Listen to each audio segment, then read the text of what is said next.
Assalamualaikum warahmatullahi wabarakatuh. Om Swastiastu, Namo Buddhaya, salam kebajikan, salam sejahtera untuk kita semua. Perkenalkan, nama lengkap saya Raimundus Amos Pasabon, NIM 23241112, kelas C dari kampus Universitas Pendidikan Mandalika, Fakultas Sains, Teknik dan Terapan, Prodi Pendidikan Teknologi Informasi.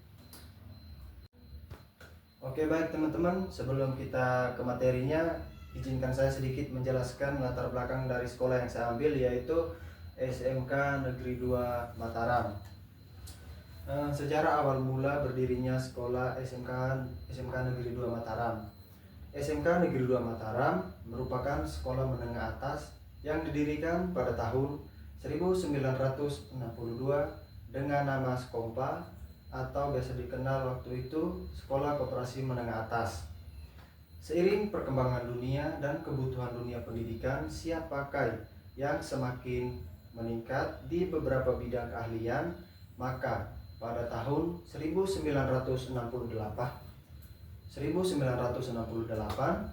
Sekompa mengalami perubahan nama menjadi SMEA atau Sekolah Menengah Ekonomi Atas. Sedangkan SMK Negeri 2 Mataram digunakan seiring kebutuhan semenjak pada tahun 1998. Nah, pada tahun 2008 sampai 2009 dibuka lagi kompetensi keahlian baru, yaitu rekayasa perangkat lunak atau biasa dikenal dengan RPL, yang termasuk dalam kelompok teknologi. Sehingga pada saat ini jumlah program keahlian yang ada di SMK Negeri 2 menjadi 5 jurusan. Pada tahun pembelajaran 2018-2019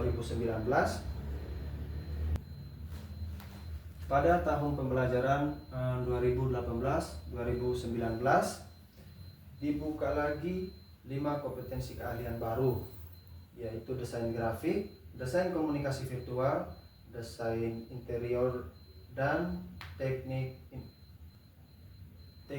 fitur animasi dan seni lukis. Sehingga pada tahun pembelajaran 2021-2022 kembali membuka penyelenggaraan 3 kompetensi keahlian, yakni teknik kompetensi dan jaringan, perbankan, syairah, dan retail.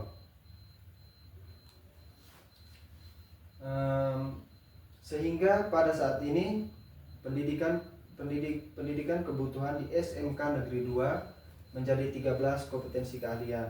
Yang pertama, akuntansi dan lembaga keuangan. Yang kedua, otomatisasi dan tata kelola perkantoran. Yang ketiga, bisnis berani dan pemasaran. Yang keempat, usaha perjalanan wisata. Dan yang kelima, rekayasa perangkat lunak. Yang keenam, desain komunikasi virtual. Yang ketujuh, desain interior dan furnitur. Yang kedelapan, desain grafik. Yang ke-9 seni lukis, dan yang ke-10 animasi. Oke, baik teman-teman, langsung aja ke materinya. Materi saya pada kesempatan kali ini yaitu teknik komputer dan jaringan, atau biasa dikenal dengan TKJ, pada SMK Negeri 2 Mataram. Jurusan teknik komputer dan jaringan, atau biasa dikenal dengan TKJ, di SMK Negeri 2 Mataram berfokus pada praktik komputer dan sistem jaringan. Pembelajaran selama 3 tahun mencakup hardware, jaringan, dan pemrograman web, mempersiapkan siswa-siswi untuk berbagai petualang mereka di dunia kerja nantinya.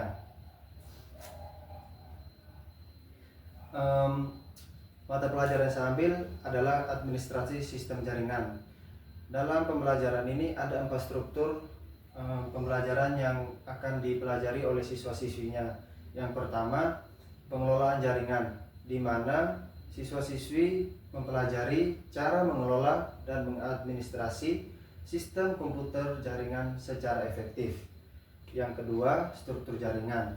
Memahami sistem kerja jaringan lokal atau LAN dan jaringan luas atau WAN untuk beraktivitas optimal.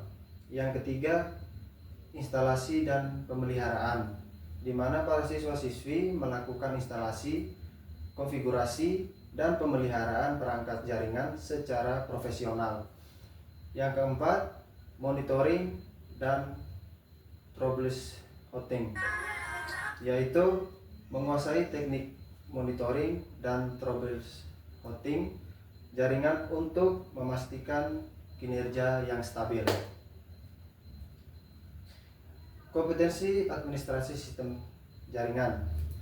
Yang pertama, instalasi dan konfigurasi server. Menginstal dan mengkonfigurasi server jaringan untuk berbagai kebutuhan. Yang kedua, keamanan jaringan. Mengatur keamanan jaringan dan firewall untuk melindungi data. Yang ketiga, manajemen bandwidth. Mengatur bandwidth dan file sharing agar pengguna sumber daya lebih efisiensi. Yang keempat, backup dan restore.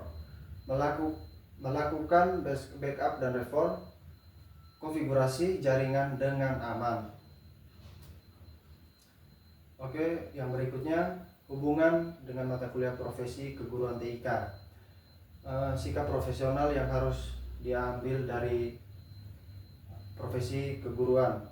Yang pertama, sifat profesional. Mengembangkan sikap profesional dan etika kerja di bidang TIK. Yang kedua, metode pengajar. Pembelajaran jaringan yang lebih efektif. Yang ketiga, persiapan pendidik. Mempersiapkan siswa-siswi sebagai tenaga pendidik atau trainer TIK yang kompeten. Yang keempat, integritas teori dan praktik. Integritas teori administrasi jaringan dengan praktik pembelajaran nyata. Kurikulum dan materi pembelajaran TKJ atau teknik komputer dan jaringan. Yang pertama, sistem operasi. Mendalami sistem operasi jaringan dan server seperti Windows, server, dan Linux. Yang kedua, pemrograman web. Mempelajari pemrograman dasar web untuk administrasi jaringan. Yang ketiga, keamanan jaringan. Menguasai keamanan jaringan, firewall, VPN, dan enkripsi. Yang keempat, manajemen jaringan. Menggunakan perangkat lunak manajemen jaringan seperti Mikrotik, router OS. Oke, berikutnya sertifikasi dan peluang karir. Sertifikasi internasional. Program Mikrotik Academy untuk sertifikasi MTCNA yang diakui secara global. Peluang kerja luas. Lulusan siap bekerja di INSP, perusahaan IT, dan instalasi pemerintahan sebagai network engineer, sistem administrator, atau IT support. Yang berikut, melakukan pendidikan.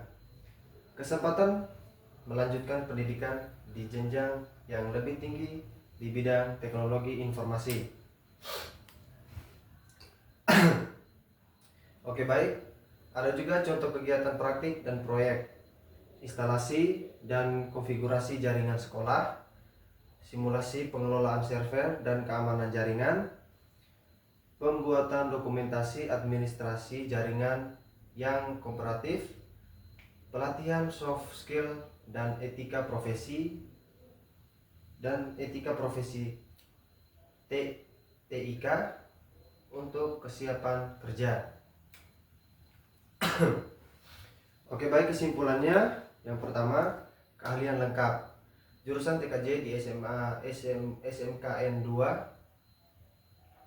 Mataram membekali siswa dengan keahlian administrasi sistem jaringan yang kooperatif.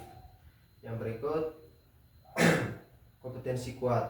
Sertifikasi dan praktik nyata memperkuat kompetensi lulusan di pasar kerja. Yang berikutnya, kesiapan ganda.